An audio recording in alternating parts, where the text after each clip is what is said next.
welcome. I hope you're having a wonderful day wherever in the world you are, and thank you for joining me.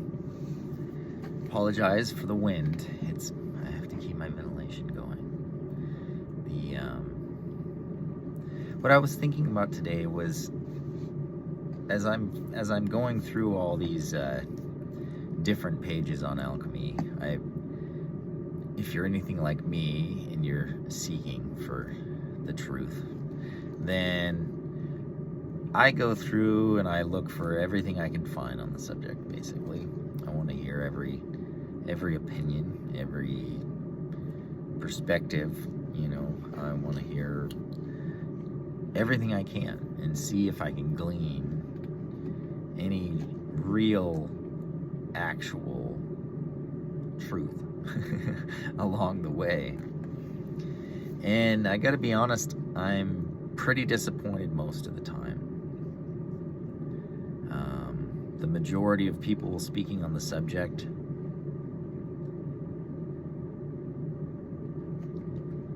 it seems like the ones that talk about it the most don't even actually believe in metallurgical alchemy.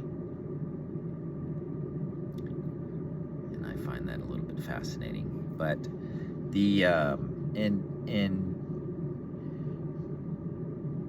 and then there's this whole other group of people that all claim to have all the secrets, and they're going to reveal them all to you.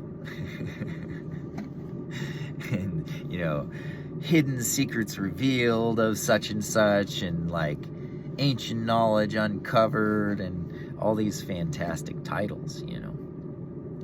And the masters, they gave us a couple of rules of thumb, and one of those rules of thumb is, if the person is charging you for the information, that person doesn't know alchemy. He knows how to make gold by taking it out of your pocket.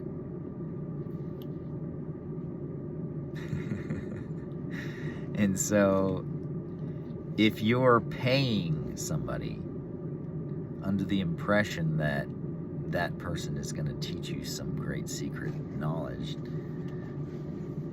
then you're likely to be very, very disappointed in the long term.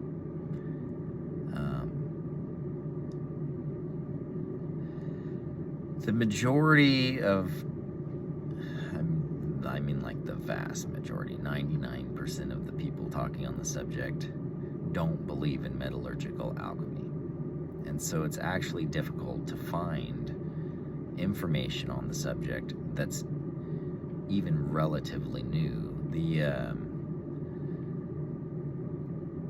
The newest real information on the subject is going to be from Fulcanelli, Starkey, Boyle,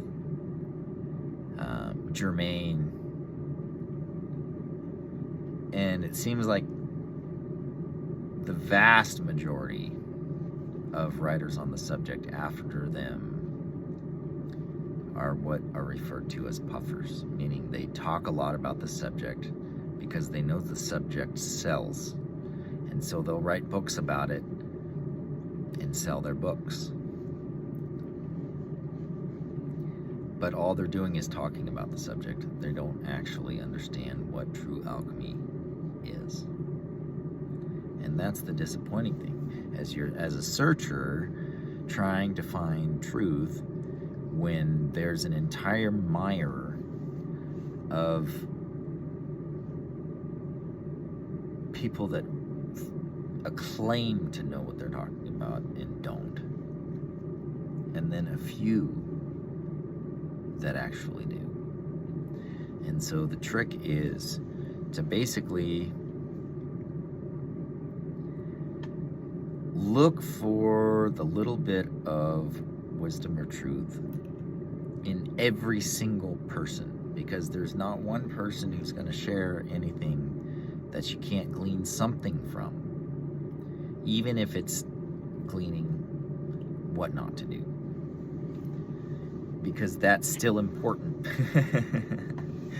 Every aspect of learning is important, from learning what not to do to learning what to do. Who to listen to is one of the biggest keys.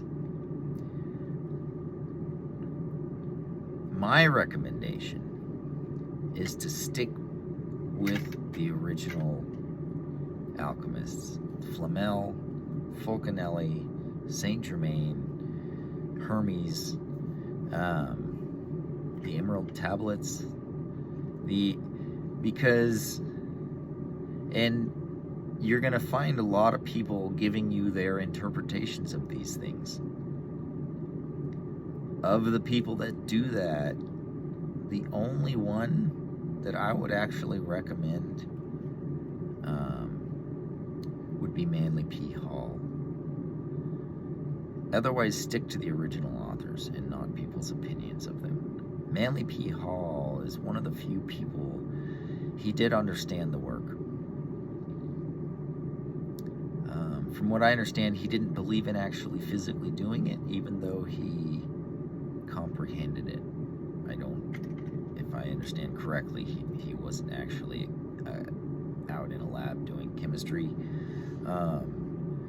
But of the interpretations that people give you, his are actually ring true to what is going on. And so, but for the beginning alchemist who wants to try to gain some understanding of what it really is. I mean, I'm talking about the real, physical, tangible alchemy. And that would be Fulcanelli. And Fulcanelli, I recommend him as your starting point because his book is like a primer for understanding the language of the birds. Because he takes the plates and he puts them into riddle form, or he takes the riddles from other writers and he puts them all together so that you have, a couple of pages of riddles to go along with each plate. And to approach it as a game of riddles is much better because each riddle gives you a clue. And so when you read all the riddles and you separate them from the book and you put them together, all the riddles that relative to that one plate, and you look at them as a whole, then you can start to understand what the answer to the riddle is. And once you have that, then you move on to the next plate. And once you understand Fulcanelli and the interpretations of the plates, those interpretations give you an understanding of the language itself. And from there, you can pick up Flamel's work or Saint Germain's work or some of the unnamed authors that shared these arts, and or Paracelsus, and read that work and understand what they're talking about because you understand the plates.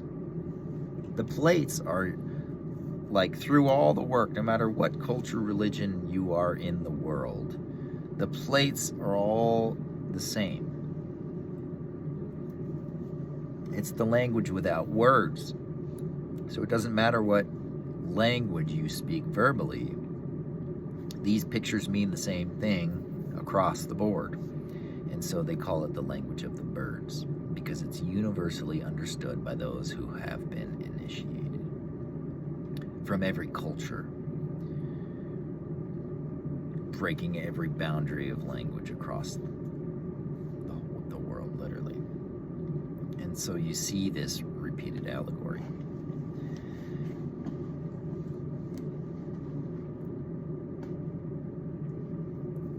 So many different people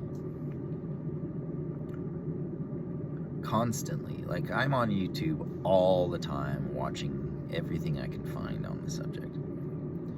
And there's a lot of really good things to learn. But the theme is generally you're talking about a spiritual work and not a physical one. And for somebody who pursues an understanding of the actual physical work itself, then you're going to probably be disappointed the majority of the time. And that's why it's important that you come back to the masters. Fulcanelli is going to be your introductory first grade understanding of the work. And he gives you an overview of what's going on. He gives you an overview of the materials really, really, really, really, really well. Like nobody else. Everybody else expects you to know it all before you read their book, or at least have the first part of the work understood. If you pick up Saint Germain, Trina Sophia, if you don't already understand the process, it won't make any sense to you at all. It's just, might as well be fiction, fairy tale story, because there's no correlation. Your brain doesn't have anything to tie it to, and so it's just a really cool story. But once you understand the work through Fulcanelli, then the allegories have meaning, because in the Trina Sophia, those same plates are embodied into this storyline. And he actually gives you more detail. And then, once you understand that, then I think Flamel is the next logical step, because whereas Fulcanelli, he gives you a broad overview of all the different works. There's 4 different ways of doing it. And then Flamel only talks about one of the ways. And so when you're reading these different manuscripts, there's some incongruencies if you don't understand that there's multiple ways of doing it, and some of them take years and years and years, and some of them take significantly less time. Most commonly, the longest and hardest way is the one that's taught, because they're trying to weed out those who are just looking for a get-rich-quick scheme. And if it's going to take them 2.5 years to turn a pound of lead into gold and silver, then if their intention was a get-rich scheme, then they're going to be disappointed, because it's not worth it. But if your intention is to understand how the universe works, how is matter born, then you'll realize along the way, as you're learning the 2.5-year-long process, that there are paths that you can branch off of, and like shortcuts. But you don't, like, if you've ever done much hiking, you know that first you get to know the proper trail. You get to know the trail that's on the map, the one that's marked out, and once you know the territory, the lay of the land, then you can say, oh, hey, I know a back road that goes behind this mountain, and it'll get us there a little faster. It's a little steeper, but, you know, learn the paved road first before you go off and start taking these side roads, because it's in doing that process itself that you actually learn what is happening, and then you understand how those shortcuts are possible.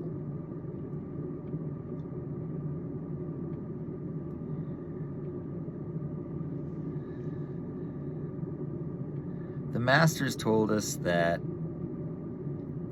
the best way to learn is, of course, through student mentor, and then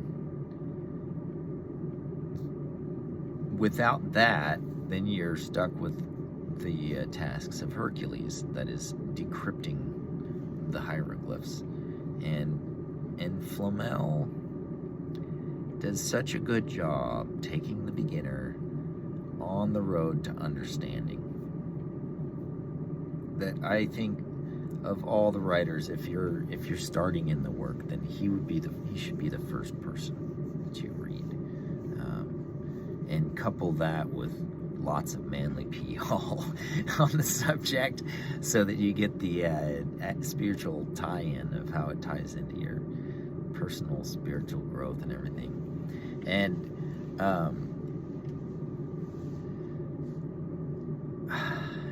don't be pulled in by the puffers. If they're charging you for their time, they're not alchemists. Doesn't matter what they say. Because you can't sell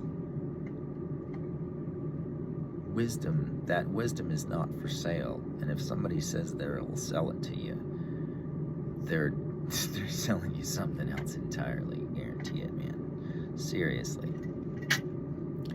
This knowledge, in order to grasp it, understand it, be open to receiving it, you have to first understand that it can't be bought. It's a divine gift. In the old days, in Egypt time, it was only the highest priests and pharaohs that knew this work. And then later on, it became these hidden societies, groups of people that would, contain it, carry it forward, but not really share it much. But it's like, not everybody's ready for it. Not everybody's ready. And some people need to go through their own alchemy, the alchemy of their spirit, before they can even be ready to understand the alchemy of the physical world. But the two are so intrinsically entwined into each other that this separation that our society has started to create, this separation, they've said, okay, alchemy has been explained, and we have concluded that it applies to your spirit, soul, and body, but trying to apply it to the physical world, such as minerals and everything else, then you're talking about pseudoscience that is just imaginary. It doesn't really exist.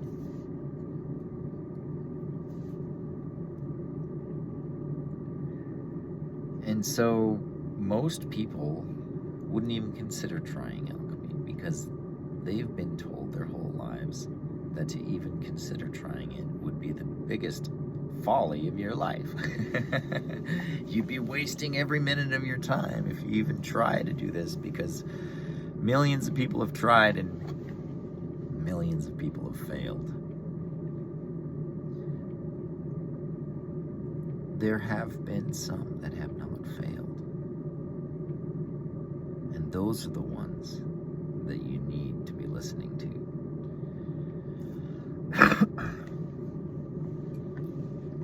Avoid the puffers.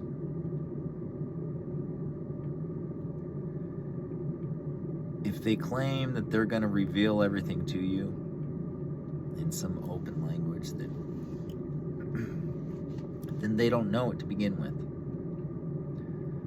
or they never would. It's like it would have a similar effect as opening a cocoon of a butterfly. Sure, you'll be able to see the colors sooner, but the butterfly will never fly. The struggle of learning, of understanding, of going through the tasks of Hercules to understand the plates, that struggle is the struggle that causes the blood to go into your wings so that when you break through that cocoon, you have the ability to fly because your wings have developed blood vessels and muscles, sinews that wouldn't have developed if you were just ripped out of the cocoon and didn't have to struggle to achieve the goal. It's only through great sacrifice can great things be accomplished. And if you don't intend on sacrificing your entire being into the subject and literally enveloping it, mind, body, and spirit, then you're not ready, you know. And it can't be like something that you spend a half an hour a week on and think that you're going to actually get anywhere. It has to be something that you literally give yourself over to. And in doing so, the veils over our eyes begin to be removed one at a time. And you can see a little bit clearer and a little bit clearer into the mysteries of the unknown.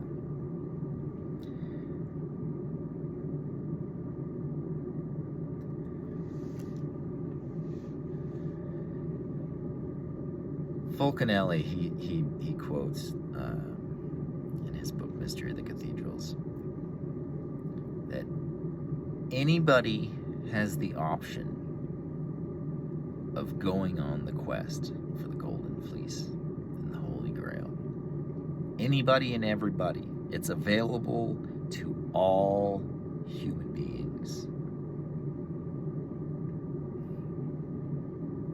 You just have to want it bad enough to actually embark, take that first step out onto the road of the unknown in front of you and see where it leads you.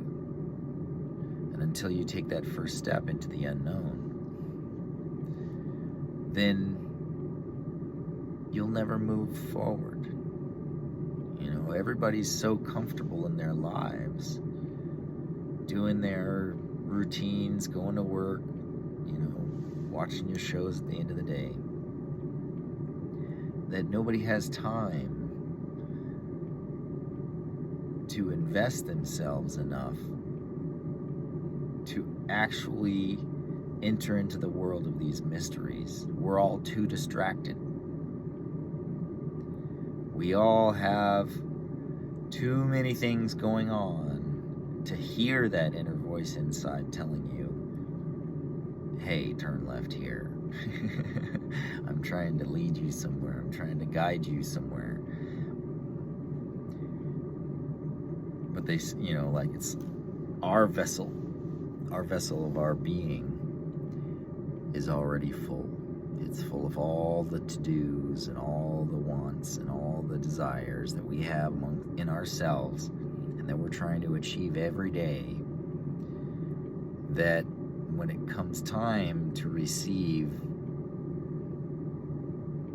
of the ancient mysteries, our cup is already full. And we become blind in our understanding. And so it seems like the first result of somebody who tried to see and couldn't is that they decide, well, that part must not be real, and so it only applies to this. And so they just deny and ignore the root of the thing itself. The root of alchemy is an understanding of nature, a glimpse into the process used by creation to build all matter.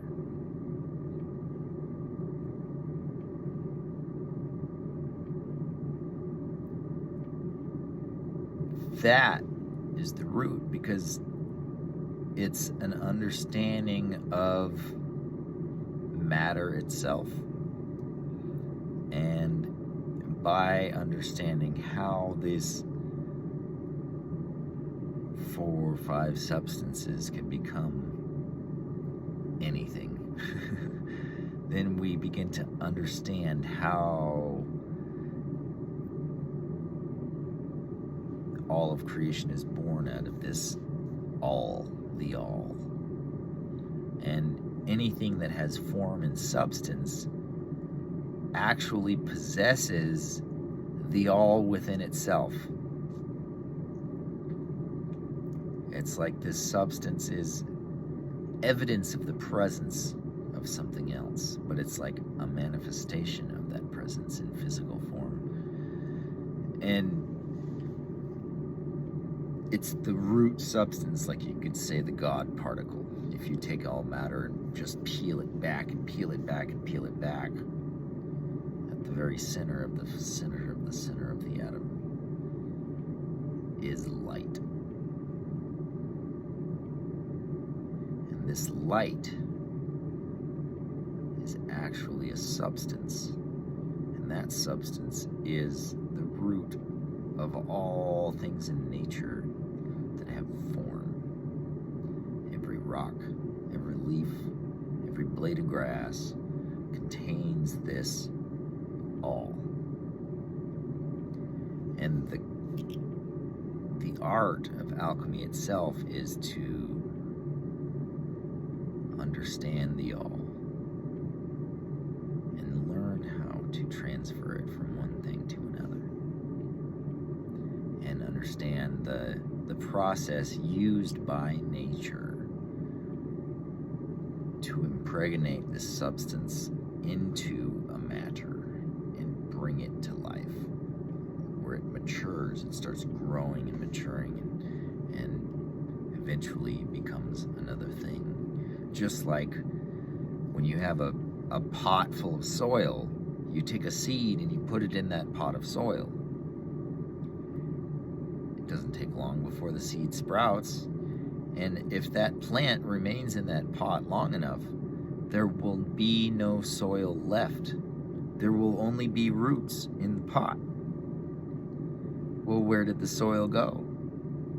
The soil was reconfigured and transformed by the energy of the plant and turned into roots and leaves and stems and fruit and flowers. And if you want that plant to remain healthy, you have to take it out of that pot and replant it in a bigger pot with more soil. Well, this is the same process. Nature's rules are across the board the same. When an element such as a metal is born, it's born just like the plant. The seed of that metal is planted into a matter that's conducive to its growth.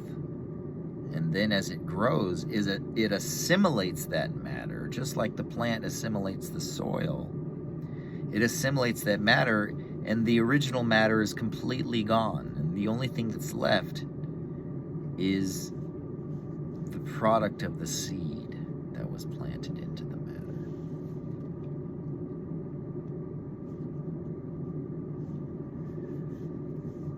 The quest for truth is ever moving forward. There's no I've arrived. No matter how long you live, if you found the secret to eternal life and you lived on earth for as long as Hermes, 26,000 years, then you would still have more to learn. That's the thing about life. It's a journey. You have to learn to appreciate the journey and not get bummed out on the journey because you're not at the destination yet. It's the process along the way. That is the cycles of life. You go through the dark night of the soul, the times of being permeated with new life and substance, and then you're reborn from who you were before into something that didn't exist before. The seed of that thing was always there, but until that seed has been matured, nurtured, and fed the corresponding nutrients, then it will remain dormant forever. So what you have to do, your job as an alchemist, is to create the environment necessary for that new growth to develop.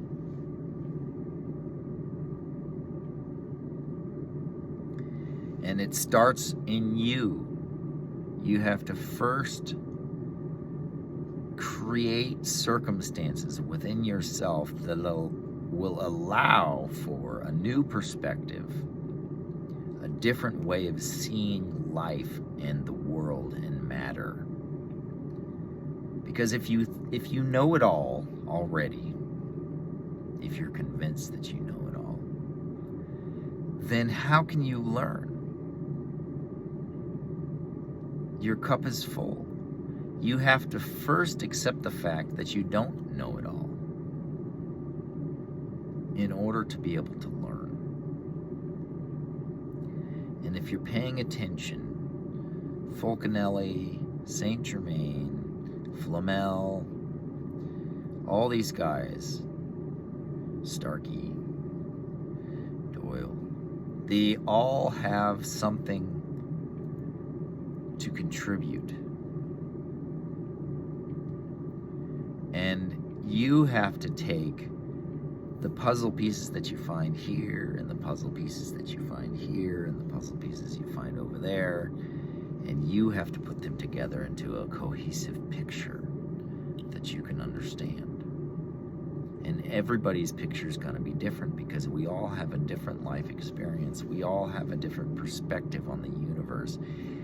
Every single individual human being on the planet essentially lives in their own universe. And that universe they've created around them, they've created a set of rules for their universe. These things are possible. These things are impossible. I've done this before and it works.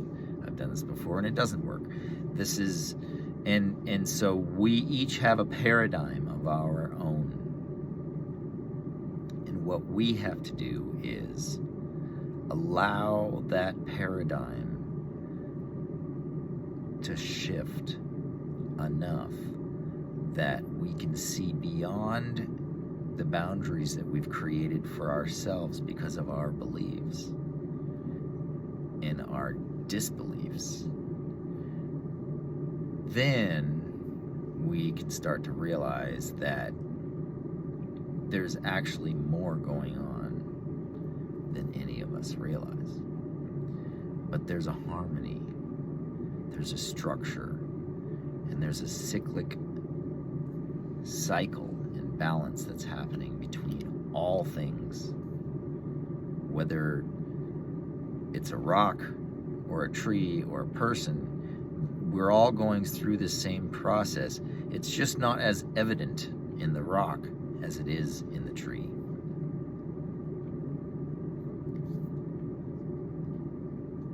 But it's happening all around us all the time, this cycle of rebirth and death and rebirth again. And we have to die to our previous misconceptions before we can be reborn with new sight and be filled with the light of truth and knowledge. And we each are going to get there in our own way, because every single one of us has our own path. But I believe that the all actually cares about you individually, and will guide you on this journey and will not overload you with more than you can carry. It's a marathon, it's not a sprint, but you can do it. Don't listen to the puffers, and don't give them your money, because that's how they turn their time into gold, by taking it out of your pocket. A true alchemist will never charge you for their time. If you request them to do a project and there's an exchange, that's one thing. But as far as an understanding of the knowledge and learning, if you're being charged for that, then you can pretty much figure right off the bat that they don't know how to make gold, or they wouldn't need to charge you for it. Why do they need to sell you this thing if they know the secrets of alchemy? That should be the first question when you're trying to learn. But regardless, everybody has something to contribute, like I said. Don't dismiss, don't throw the baby out with the bathwater. Even if they don't know what they're talking about, as far as metallurgical alchemy goes, that doesn't mean that they don't have something to contribute as far as spiritual alchemy goes, you know. And so in your separation of the chaff from the wheat, you know, remember that the chaff can be used to make bricks. There's a purpose for all of it, and you have to be able to learn to glean the wisdom to make gold out of lead. In regards to the puffers who think they know what they're talking about and they really don't, and that's the trick, is to like actually glean. There's stuff to be gleaned from everybody all the time, and if you're paying attention, you'll find it. The important thing is don't invest into the puffers. Invest into yourself and your work and what you're doing and accomplishing it. And if you are going to invest in something, invest in the book Mystery of the Cathedrals, the book Trina Sophia, and invest in the Book of Hieroglyphic Figures by Flamel. There's many really, really, really good books on the subject, and once you have gone through Fulcanelli's work and began to understand what is going on, what's the point of all this, what are the allegories actually telling you, then once that veil has been removed, then when you pick up another writing, you'll know immediately if they're a puffer or if they're actually being honest, because you'll be able to understand. And if they're writing a book about something that they think they understand but they don't, and then you read it and you do, then you'll be able to say, well, it's obviously this guy hasn't figured it out yet, but he's on his path, he's learning. He, has got a few more mortifications and fixations before he can step into physical. And you see that that same pattern in the Masons. The first 32 degrees of Masonry, all of the application of the work is to your inner self, your spirit, mind, and body, as far as like the alchemy of your being necessary before you're even ready to step into the physical work itself. And so it wasn't until you were 33rd degree Mason or higher were you even introduced to alchemy as a physical operation. And it's there, even today, there's so few people that even, like, they lost, like, somehow it was lost. And so even there's very few, even high degrees today, that actually have the real knowledge anymore. And now they have prophecies about one day somebody coming in and explaining it all to them again. But you know, it's everywhere. It's everywhere you look, all around you, over and over and over and over again. Our entire lives we're being told this process, from the time we're little kids listening to Mother Goose all the way up until today when you're listening to Game of Thrones. And it's the same over and over and over again. And so if you open the eyes to your understanding, pour some of their cup out a little bit, give some away, so that when knowledge has come to be deposited within you, that there's a room to receive it. And I hope you guys are having a wonderful day and that you're enjoying my ramblings. Forgive me again for the fan. I can't turn it off. This is my workshop, and so it's necessary to have the ventilation going. May you be blessed.